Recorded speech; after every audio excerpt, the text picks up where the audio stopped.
The Nissan Silvia S13 is more than just a car. It's a legend in the drift world, light, rear-wheel drive, and endlessly tunable. Today, we'll break down step by step how to transform a stock Silvia S13 into a professional drift machine.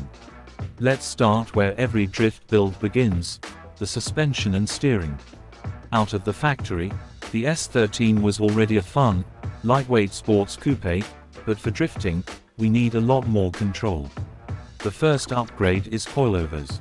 Brands like Tane, BC Racing, or HSD give you fully adjustable suspension, meaning you can lower the car for a better center of gravity, stiffen it for sharper cornering, or soften it for different track conditions. The real magic comes with angle kits. A Wisefab or Driftworks kit pushes the steering angle far beyond stock limits. We're talking up to 65 degrees, so you can hold long, dramatic drifts without spinning out. Add in stronger control arms, upgraded tie rods, and sway bars, and now the S13 can handle big transitions with confidence. Next up, the heart of the build, the engine. The S13 came with either the KA24 engine in America or the famous SR20DET in Japan. Both can be built into drift monsters. The KA24 is known for torque and can handle turbocharging, while the SR20DET is lightweight, rev-happy, and has endless aftermarket support. If you want big power, swaps like the RB25 from a Skyline or even an LS-V8 are popular choices. For this build, let's keep it classic, a turbocharged SR20DET. Add a Garrett GTX turbo, a front-mount intercooler, upgraded radiator, and oil cooler, and suddenly you've got reliable boost that keeps temps under control. With a standalone ECU like Haltech or Link, you can fine-tune every detail, from fuel maps to boost pressure. A safe and reliable target for drifting is around 350 to 450 horsepower. It's the sweet spot, strong enough to keep the tires spinning, but not so much that the car becomes uncontrollable or constantly breaks down. Now let's talk drivetrain, the link between engine power and the rear wheels. First is the clutch. A stock clutch won't survive the abuse of clutch kicks and constant shifts, so upgrading to an XCD Stage 2 or Stage 3 clutch is a must. Pair that with a lightweight flywheel, and the engine will rev quicker, making throttle response razor sharp. Then comes the most important drift mod of them all, the differential. A two-way limited slip differential, from brands like Cars, Cusco, or Tomei, locks the rear wheels together, giving you consistent, predictable slides. Without an LSD, drifting becomes a frustrating battle. And of course, a short shifter tightens gear changes, so you can slam gears without hesitation. Drifting isn't just about power, it's about control. And that's where brakes come in. The hydraulic handbrake is every drifter's best friend. By pulling it, you can instantly lock the rear wheels and initiate a drift with style. The best setup is a dual caliper system on the rear wheels, giving you strong, reliable lockup. For stopping power, performance pads like EBC Yellow Stuff or Project Mu combined with slotted brake discs ensure the car can slow down consistently, even after repeated runs. For competitive drifting, a big brake kit from Wilwood or Brembo on the front gives you extra stopping confidence.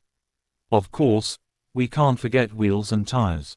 The S13 looks amazing on deep dish alloys, usually 17 or 18 inches. Lightweight wheels reduce rotational mass, making the car more responsive. The tire setup is critical. On the front, you want grip. Tires like Falcon Azenis or Nitto NT05 keep the steering sharp. On the rear, you actually want cheaper, less grippy tires, because they'll burn out quickly during drifting. Federal 595s or even budget brands work perfectly. Tire pressure is another secret weapon.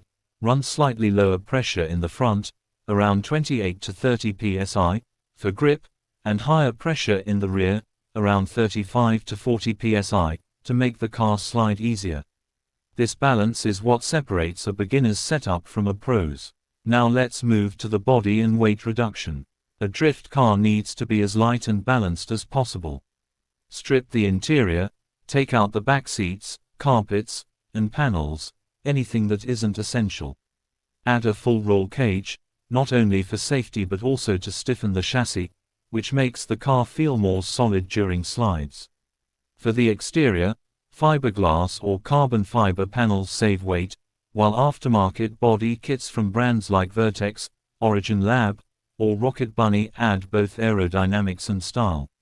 And let's be honest, style matters in drifting. A ducktail spoiler or a full GT wing provides downforce on the rear, keeping the car planted during high-speed entries. Ventilated hoods help cooling, while side skirts and diffusers improve airflow.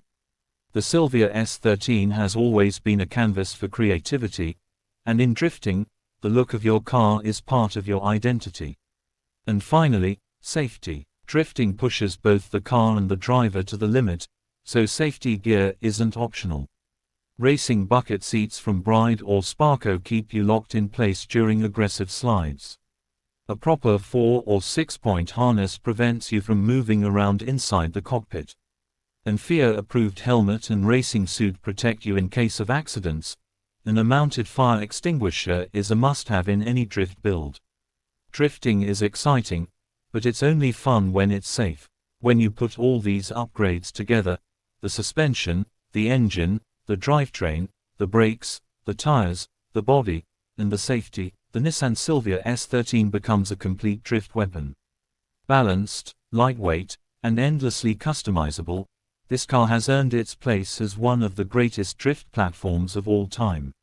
From the streets of Japan to professional drift competitions around the world, the S13 continues to prove that with the right build, it's not just a car, it's a drifting legend. Asterisk.